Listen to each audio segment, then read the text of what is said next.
Hi, it's Tom here from Running Physio. Today I want to talk to you about some new research which highlights how training for and completing a marathon affects our body. And in particular, we're going to look at how it affects the hips and lower back.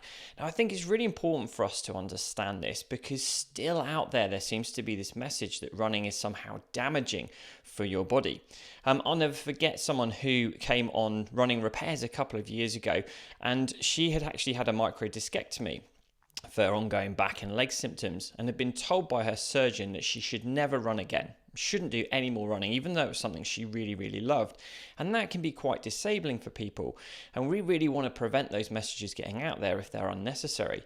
Now, in her case, one of the reasons why I remember her so clearly is because on Running Repairs we actually did the gait analysis part of it, and she jumped on the treadmill and she did 2 or 3 minutes of running, and she said it felt surprisingly good. And we chatted afterwards, and I said, well, why not gradually build up, see how you get on, give it a go. And that was all I said to her. A few months later, she sent me a message to say she'd done her first park run, her first 5k in years, and all she'd done is gradually get back into it based on symptoms. Nothing magical from me, just giving her the green light to go ahead. And I think this research should hopefully allow us to give other people the green light to do what they love.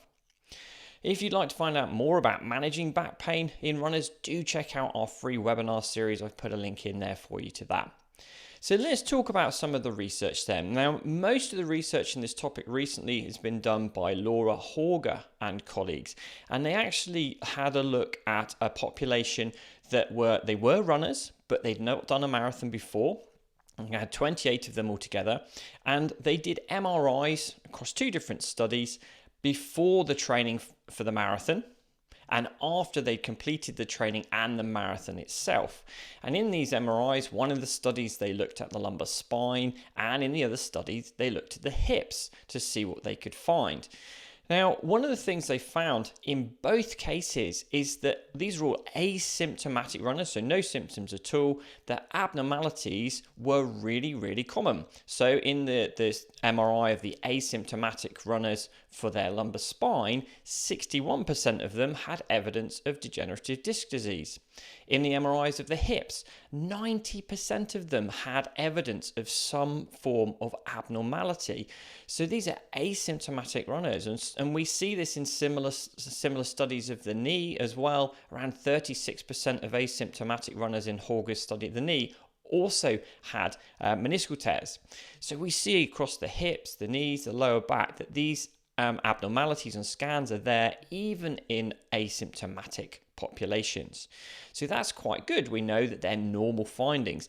They're to be expected. So the question mark is then, what happens to these findings when someone trains for and completes a marathon?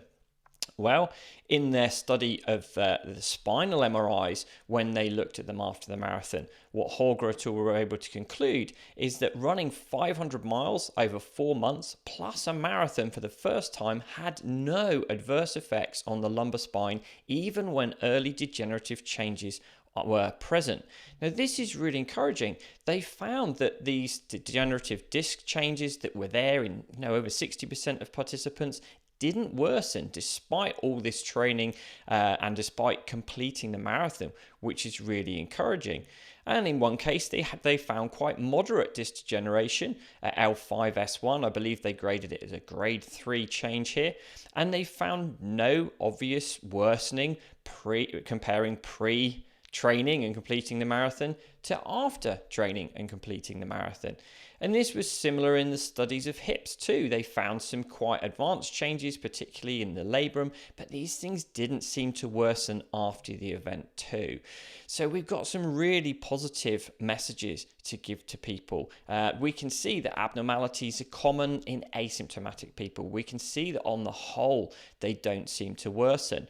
And as I said, that message echoed about the hips. So Horger et al., when they compared the hip MRIs pre-training a marathon with post, were able to conclude that runners who completed a 4-month beginner training program before their first marathon run, plus the race itself, showed no hip damage on 3T MRI scans.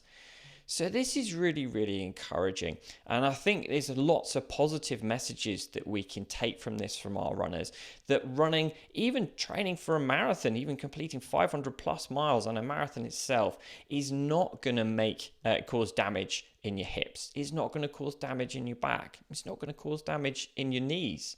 That the abnormalities that most of us have there, like, when many of us have wrinkles and abnormalities on the surface of our skin, we also have them within our body too. They don't appear to be made worse by doing this training and completing the marathon. So there's lots of reassurance that we can offer people there, and that they can continue to do the sport they love without fear of damage. And even in the case where there can be some quite advanced changes, they also don't seem to worsen. In the hip study, they found around about 29% had labral pathology, even up to grade 3 labral pathology in there. They found 31% had evidence of muscle atrophy, particularly in the glutes, all in asymptomatic people pre-marathon. So if you're working with a runner who's perhaps they found a bit of a labral tear or something on their MRI, we can see actually this is common in others. Doesn't necessarily mean you have to stop doing what you want to do. Okay, so some nice positive messages for us to take away here. One question it doesn't answer though is, what about people in pain? Now, these are all asymptomatic runners. They've all successfully completed this marathon. But what about people with pain? How do we guide them to continue to run? And I think what it's about here is making sure that the running stays at a level that they can cope with, that the symptoms are relatively mild and manageable and settle quickly. We don't want to see long-lasting flare-ups in symptoms. So in the presence of pain, we can still say this is not damaging, it's not causing structural change for your tissues, but we do need to make sure you're training at a level that your body can sustain. Okay, I hope you found that interesting. Some nice positive messages for our patients there and for people that want to complete a marathon. And as I said, I've put links to our other webinars. We've got a great one on lateral hip pain. We've got one on lower back pain in athletes, things that are rarely covered. Do check those out. And I look forward to speaking to you again very soon. Thanks for listening. Bye for now.